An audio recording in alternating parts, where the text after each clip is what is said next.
I just wanted to address something.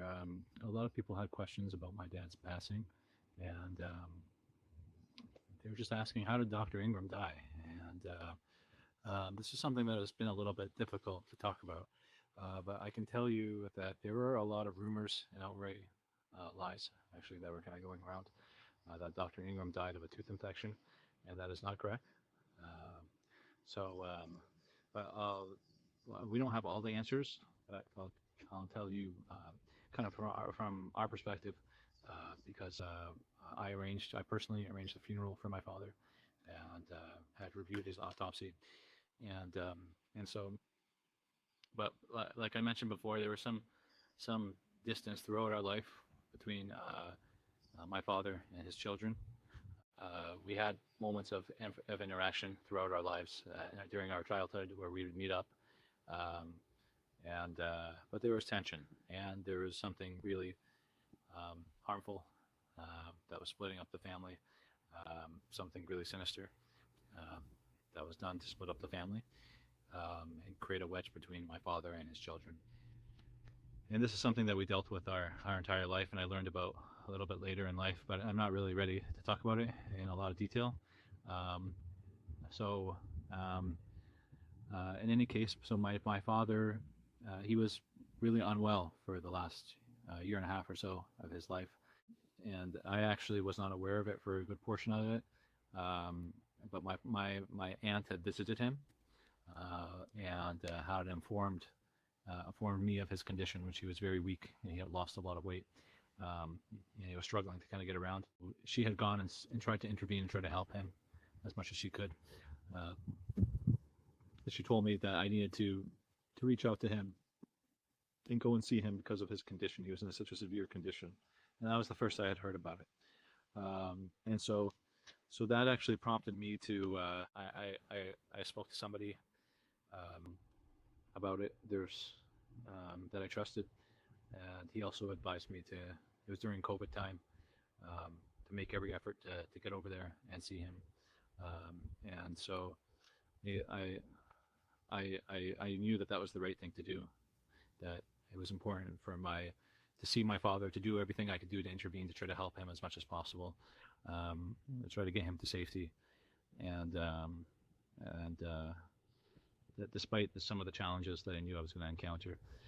Um, and so it was during COVID time, but I was able to cross the border with because I was living in Canada to go see him in Illinois, um, with the by explaining to the authorities that my father was very sick, and so I went and made the journey out there, and I couldn't get a hold of him, but I just decided to wait at where he was staying, place that he was staying, and at his home, and uh, and then but unfortunately there was like an altercation. I had gone there to try and provide some suggestions for his care.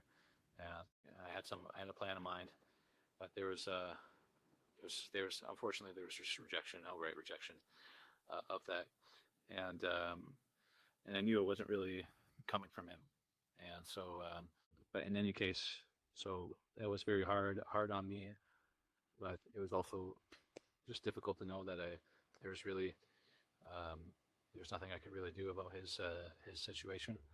He was I talked to him later that same day after that occurred to try to resolve things, and but ultimately he felt like he was optimistic that he would be able to overcome the issue that he was facing and get back on his feet. And so I just we thought I'll just keep in touch with him by phone. It was during COVID time, and I called him. This is probably 2 or 3 weeks before he passed away. I called him again late February, just to check up on him and see how he was doing. And again, he sounded optimistic. He was still not well, but he sounded optimistic that he was going to recover.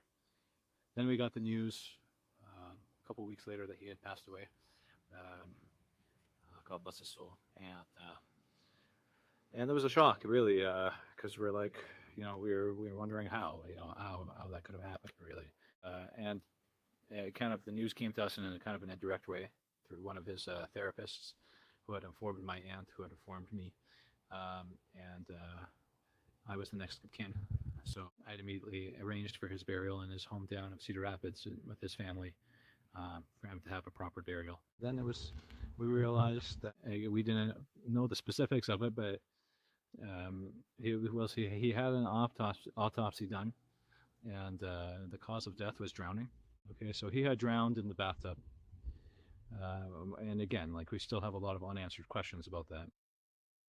And I'm not trying to create a lot of drama behind it, but I'm just explaining this because it's wrong to say that he died from a different means, which is not true. Um, so so that was his cause of death. It was an accident, I suppose, in the home. And so that was what happened, really. I don't have many more answers other than that, but I can say that that Purely Wild wasn't really, in good shape at that time, and there wasn't really a long-standing family transition plan or anything like that.